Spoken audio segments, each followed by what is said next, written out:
Lipton Tea and Lipton Soup present Inner Sanctum Mysteries.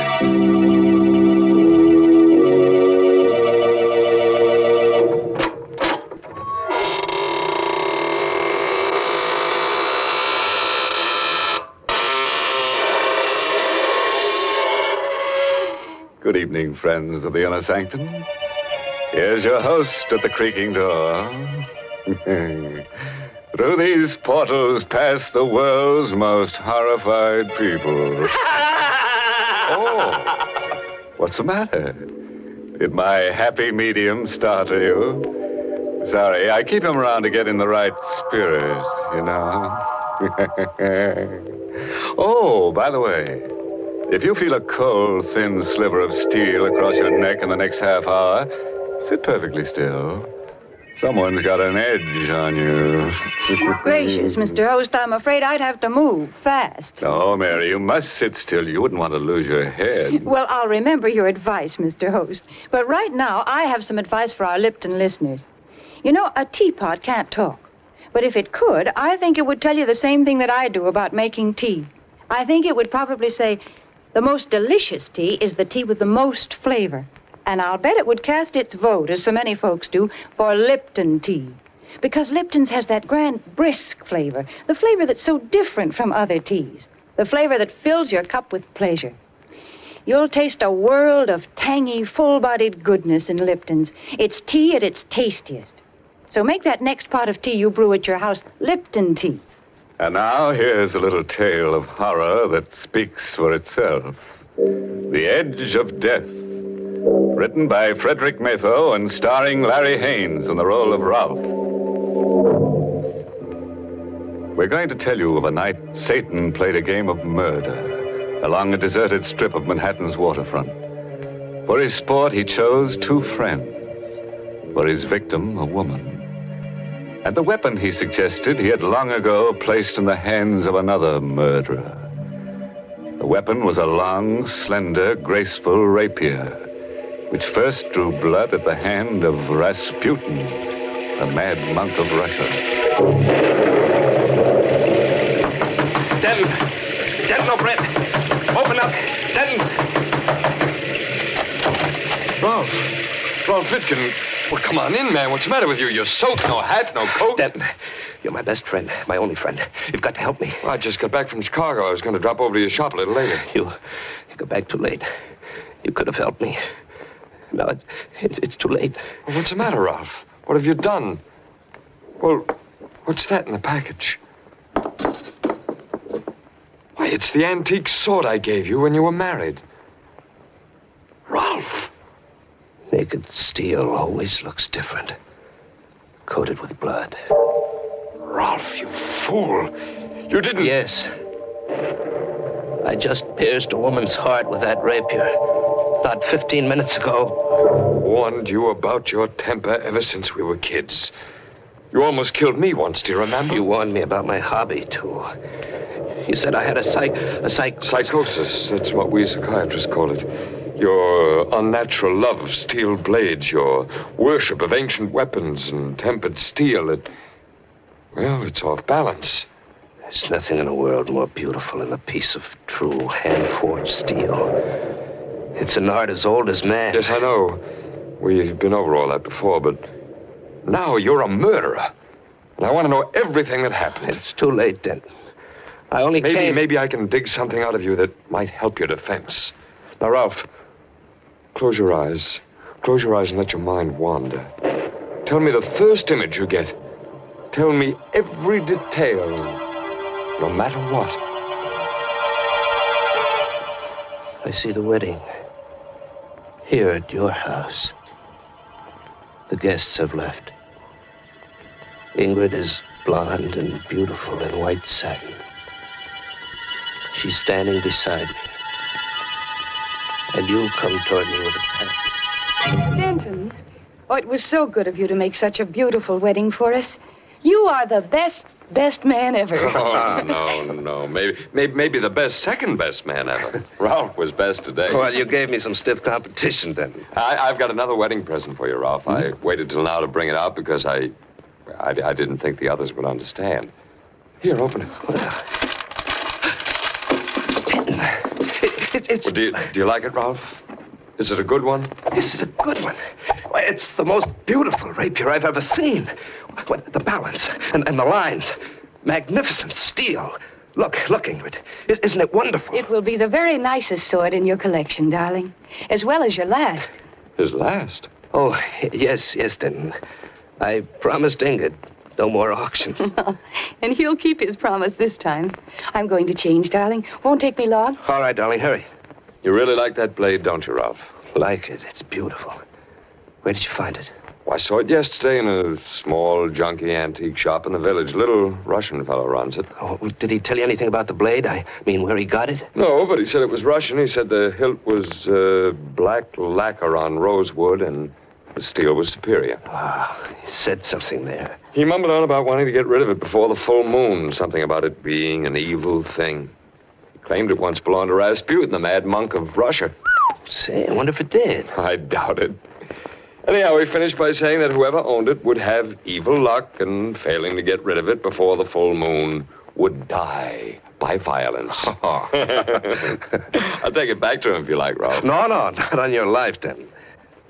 But don't mention that nonsense to Ingrid, will you?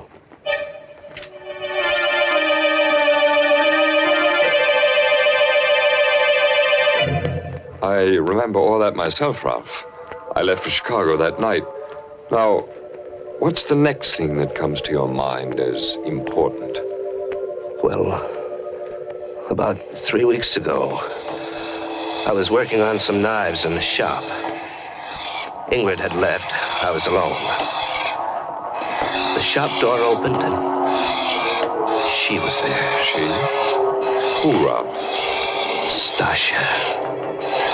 She was beautiful. Tall. White as marble. Dressed in black.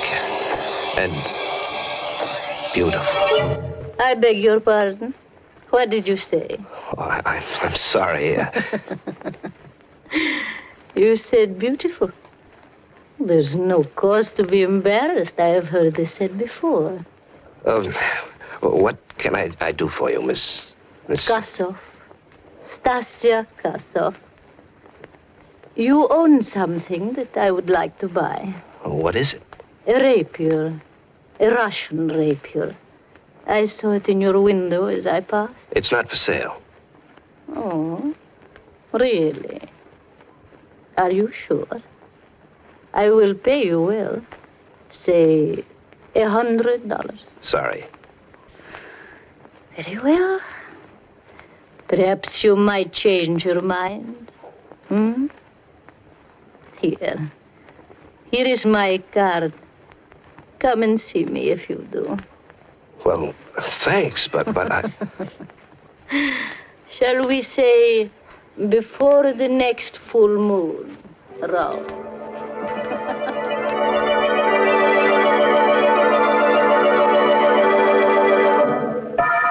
Ralph, if it weren't for that blood-stained rapier on the table, I'd say you were lying. How could this woman know your name or anything about the legend of the rapier? I know how. What happened then, Ralph? I've handled steel all my life. I've forged it, pounded it, tempered it, ground it to razor edge, and I've never cut myself. After Stasha left, I put the rapier to the stone. And as I worked, I kept seeing her eyes in the forge fire, glinting with evil beauty. Kept hearing her voice. Ralph, shall we say before the full moon? I turned suddenly to see if she was there, and I tripped. The rapier fell, and I fell against the upturned point. Ah! Go! Rolf, what's happened? Rolf! I'm all right. Pull it out. Straight out. Oh, no, I can't do that. All right, I'll do it then. I'll do it. Oh, Rolf, your arm is all Oh, blood. it's not bad. It just passed through the flesh. Call Dr. Burns. Oh, those stupid knives. Why don't you get rid of them? While Ingrid phoned, it crept over me the deadening certainty that my fate was tied to Stasha Kasov's. That death was lunging at us with Rasputin's rapier. And I was unarmed. I told Ingrid about the woman. I told her about Stasia's offer of $100 for the blade. I shouldn't have. And to turn down $100 for it, Rolf, that's the limit. Ingrid, I can't expect everyone to understand some things about my character, but I do expect you to try. I think I do understand, Rolf. I think you didn't want to sell that thing because you want that woman to come back. That was your first quarrel, Ralph? Yes. There were lots more. Things got worse. We quarreled a lot. It wasn't Ingrid's fault. I was changing. I kept thinking of Stasia. Her eyes mocked me. I tore up a card in anger, but I'd memorized the address.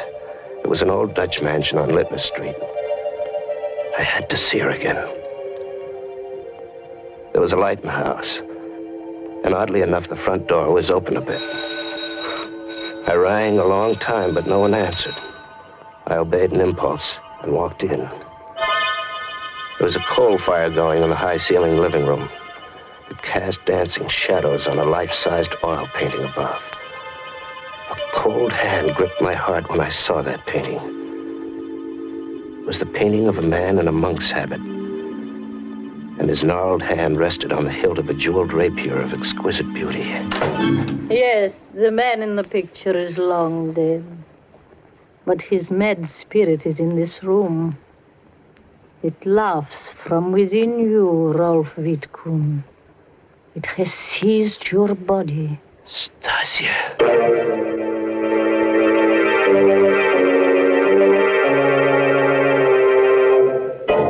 You know, if I were Ralph, I wouldn't be seen dead with somebody else's spirit.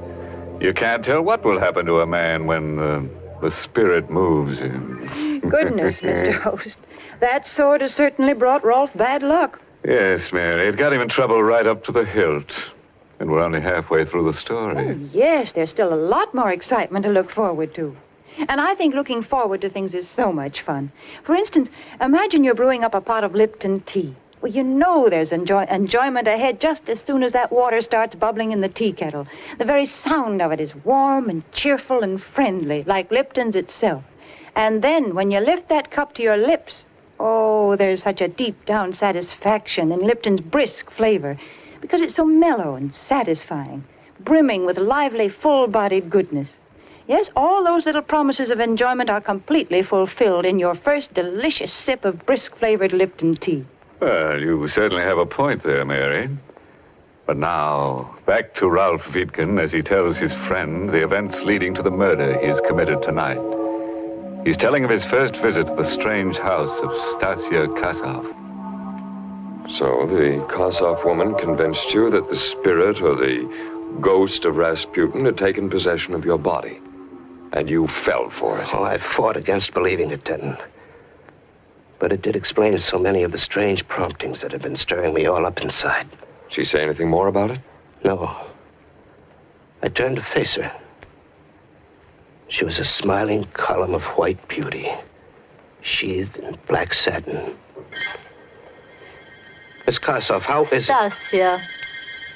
Call me Stasia. How is it you know my name? What do you know about the rapier? Does it matter? You have changed your mind, perhaps? About selling me your rapier? No, I came to ask you about it. Or you came because you are confused? We will discuss it. But first, let us have some tea. Yes? I examined the room while she was out of it. On the wall across from the fireplace were 5 oil paintings. All of them portraits of men. At first, I thought the light was playing tricks. It wasn't. Each face was painted with closed eyes. Each was a study in sleep or death. You like my painting? Come and sit down. We'll have tea and talk. Who are those men you painted, Stasia?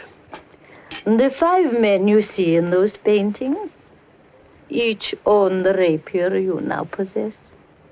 Good Lord. Then they're... Dead. And the dates on the paintings? Those are the dates on which they died, Rolf. Each on a day of the full moon. Each kept the rapier beyond the time he should have. More tea? Stasia's eyes were eager and wide. My ears began to ring. I recall setting the cup down. I remember Stasia's voice a long way off. Russian tea strong, my friend, and so are Russian legends.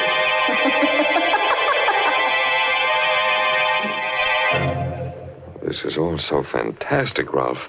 Are you sure it wasn't something you dreamed? Something I dreamed. No, she drugged me. It was no dream. Those portraits were no dream.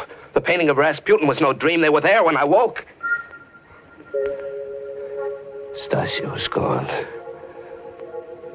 The fire was out. My head ached. There was an easel near the lamp. It hadn't been there before. I shuffled toward it. There was a fresh painting on the easel. I stared at the face before me. Its eyes were closed in sleep. The face was mine. There was a date painted and then it was January 15th. Why? Yes, that's tonight. I couldn't find Stasia, so I dashed out of the house, cursing like a madman. It was 4 a.m. when I reached home. Ingrid was waiting for me. She was crying. Rolf!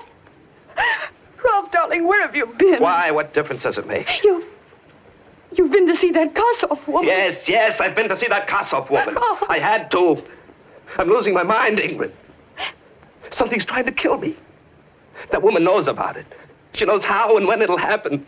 And the funny thing is, I don't care anymore. I don't care. Rolf, where are you going? Back to the shop. Back to that cursed rapier.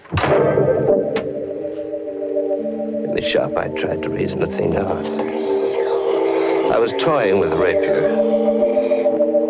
There was a tiny green speck on the black hilt. Idly, I picked at it with my thumbnail, and a chip of lacquer snapped off. The hilt was supposed to be wood. But here was what looked like a large emerald. My heart pounding, I chipped and picked at the lacquer until bit by bit I uncovered the most dazzling and richly wrought collection of jewels I'd ever seen. Set in solid gold were pearls, rubies, emeralds, and a magnificent star sapphire. This was the bejeweled blade that Rasputin held in his hand in Stasia's painting. This was Rasputin's rapier. I returned to Stasia's house. Like the first night, the door was ajar. Like the first night, I walked in. I walked into the living room. I looked about. Nothing had changed. Nothing, that is, except that mine was the 6th painting, now hung beside the others. And the easel already had a fresh canvas. Stasia was already painting a new portrait. The face was indistinct, but the date was clear. 1 lunar month from tonight. I gave up and walked home with the rapier under my arm. It was drizzling and foggy along the waterfront, and I was sick inside. I kept hearing Stasia's voice locked in my brain. Tonight is the last night you may own the rapier, Rolf. But there is a way out. A way out? How? There's no way out as long as either of us lives. There is a way out, Rolf. Kill her and come to me. Tonight is the night of the full moon, Rolf. If I own the rapier, you will be safe. Kill her, Rolf. Kill her and come to me. Somebody's following me. A woman. I could hear her high heels on the cobblestones. I'd just passed that little blind alley. You know, the one about a block away from my shop. I decided to trick her. I stopped short. I spun around and caught sight of a woman in black as she darted into the alley. It was Stasia. And there was no exit from that alley. I tiptoed to the entrance and leaped into its shadows. All I could see was a large, empty carton against the far wall. She had to be behind that. I gripped the jeweled handle of the rapier until it burned my hand. Only one searing thought in my tired mind. Stasia must die. I took a deep breath and drew the needle-pointed steel back, aimed at where I judged her heart to be, and thrust. Rolf! I drew the blade out, and her body slumped forward. I lit a match to see her face. But it wasn't Stasia Karsov I had killed. It was Ingrid. My wife. Ingrid.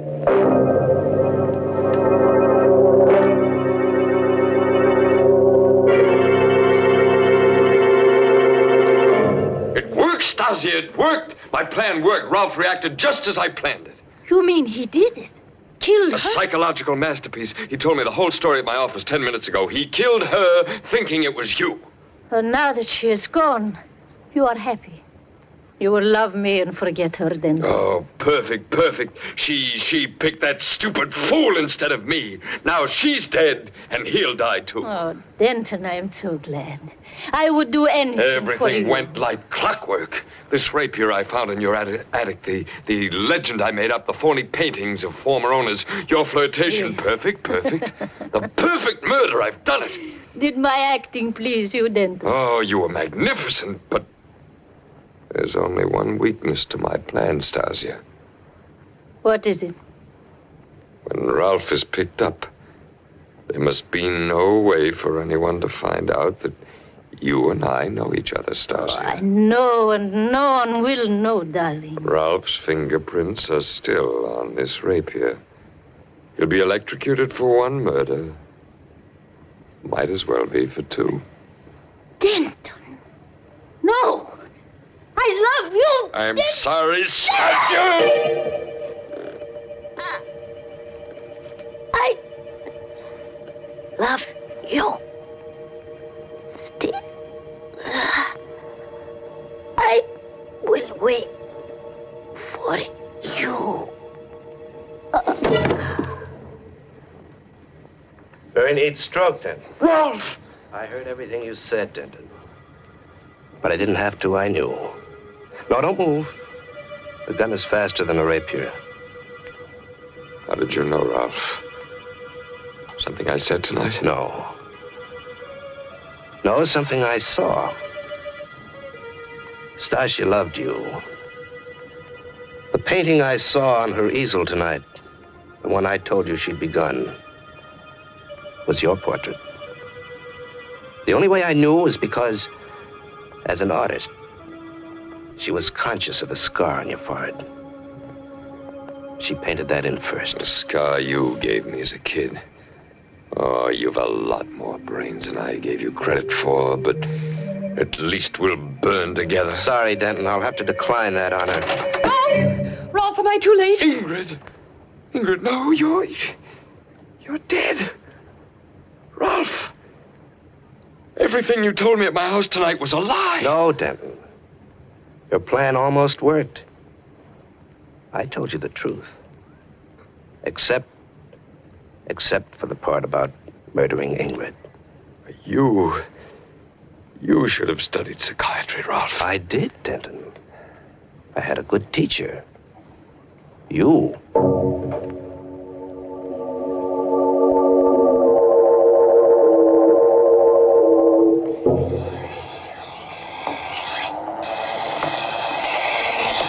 Are we going home soon, darling? Uh-huh. You seem so far away, Rolf. Is anything wrong? No. I've been thinking about Denton. Odd the way things turned out. He made up that story about the rapier and its belonging to Rasputin and its owners dying on the night of the full moon. You don't believe it, do you? No. But what he thought was a cheap blade turns out to be a priceless treasure. It matches the one Rasputin held in his hand in the painting. That was coincidence, darling. Come on, now put your work away. Let's go home. It's late. Mm-hmm. Such a beautiful night, Rolf. Let's walk home. All right. You know that painting Stasia started of Denton, the one that gave his plot away? Yes? It had a date on it. I wonder what ghostly hand guided her brush as she wrote that date. Why? The date she wrote was today's. But there's a full moon. And tonight was the night Denton was electrocuted.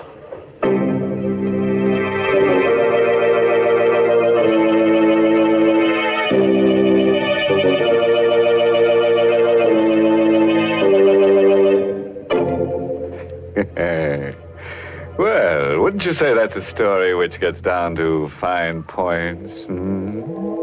Happy ending, too. Yes, you get a ghost-to-ghost hookup between Stasia and Denton.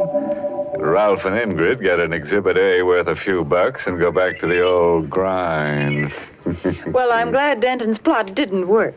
Yes, Mary, but if it had, Ralph would have had a plot of his own, in a cemetery. After all, that's one of the best-selling plots I know of. Oh, nonsense, Mr. Host. If you think that's the kind of thought we want to leave our Lipton listeners with, you're quite wrong. Here's a much better thought for folks to carry away with them. Tomorrow, when you visit the grocer's, get a package of Lipton tea. Buy it, try it, and see if you don't agree that Lipton's brisk flavor gives you extra enjoyment. Oh, yes, there's a great treat in store for you when you first taste Lipton's full-bodied, zestful goodness. Ask your grocer for a package of Lipton tea tomorrow.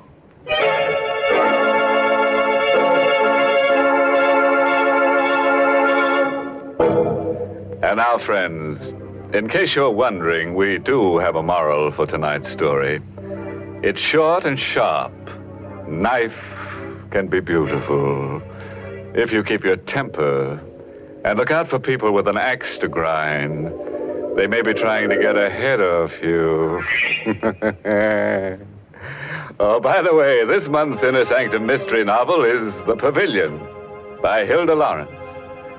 And next week, the makers of Lipton tea and Lipton soup bring you another grisly Inner Sanctum tale, directed by Hyman Brown, and titled The Confession. And now, if you'll excuse me, I have an appointment with Stasia and Denton. Yes, they've got the concession for hand-forged hinges where it's hotter than the hinges of... Until next Tuesday, then. Good night. Pleasant dreams.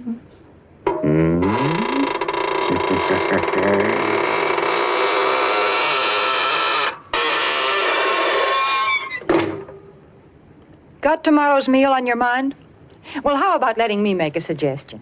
Now, here's a real menu masterpiece that the whole family will love. It's Lipton's Noodle Soup, a grand soup chock full of wonderful fresh-cooked chickeny goodness. Lipton's Noodle Soup is prepared with ease, ready to please in just a few quick minutes. It's economical, too. It costs less and makes lots more than canned soups. So ask your grocer for Lipton's Noodle Soup Mix. And don't forget to tune in next Tuesday night for another Inner Sanctum mystery. This is CBS, the Columbia Broadcasting System.